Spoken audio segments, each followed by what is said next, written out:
ప్రధాని మోదీ సార్వత్రిక ఎన్నికల్లో వారణాసి లోక్సభ స్థానం నుంచి బరిలో దిగుతున్న సంగతి తెలిసిందే. మోదీ మే 14 నామినేషన్ వేయనున్నారు.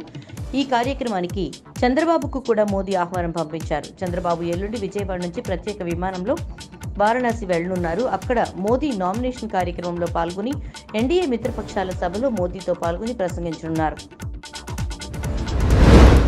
ఏపీ ఎన్నికల ప్రధాన అధికారి ముఖేష్ కుమార్ మీనాను నిన్న బీజేపీ నేతలు కలిశారు. రాయలసీమలోని కొన్ని సమస్యాత్మక నియోజకవర్గాలు ఉన్నాయని, ఆయా ప్రాంతాల్లో సాయుధ బలగాల సంఖ్యను పెంచాలని విజ్ఞప్తి చేశారు.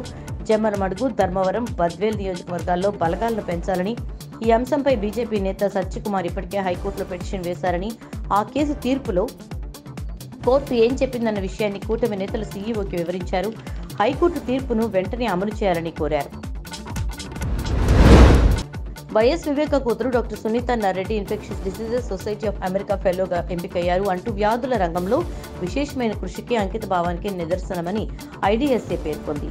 ఆమె సేవలను అభినందిస్తున్నామని ఐడీఎస్ఏ స్టీవెన్ కే స్మిత్ వెల్లడించారు.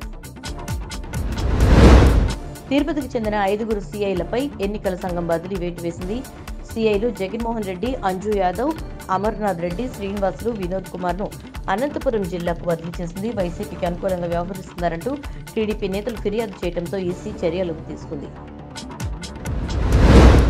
కేంద్రంలో ప్రతిపక్ష ఇండియా కూటమి అధికారంలోకి వస్తే 10 గ్యారంటీలు అమలు చేస్తామని ఢిల్లీ సీఎం కేజ్రీవాల్ ప్రకటించారు. ఉచిత కరెంటు దేశవ్యాప్తంగా అమలు చేస్తామన్నారు. ఈ 10 గ్యారంటీలపై ఇండియా కూటమిలోని ఇతర భాగస్వామ్య పక్షాలతో తాను చర్చించలేదని, ఈ గ్యారంటీలను పక్కగా అమలు చేస్తామని హామీ ఇచ్చారు.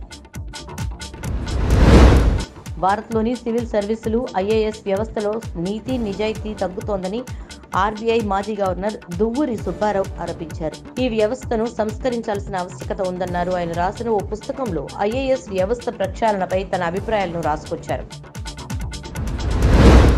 సంక్రాంతి తర్వాత మళ్లీ ఇప్పుడు తెలంగాణ ఆర్టీసీ ఆక్యుపెన్సీ రేషియోలో కొత్త రికార్డులను నమోదు చేసింది.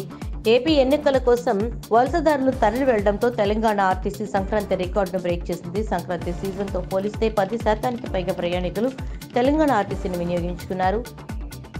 ఈ నెల 9 నుంచి 11 వరకు 1.42 లక్షల మంది ఆర్టీసీ బస్సుల్లో ప్రయాణించారని టీఎస్ఆర్టీసీ ఎండీ సజ్జనార్ వెల్లడించారు. ఏపీలో అసెంబ్లీ ఎన్నికలు, ఇరు తెలుగు రాష్ట్రాల్లో లోక్సభ ఎన్నికలు సంబంధించి మాక్ పోలింగ్ మొదలైంది. ఏజెంట్ల సమక్షంలో పోలింగ్ బూత్ల సిబ్బంది ఈవీఎంల పనితీరుని పరిశీలిస్తున్నారు.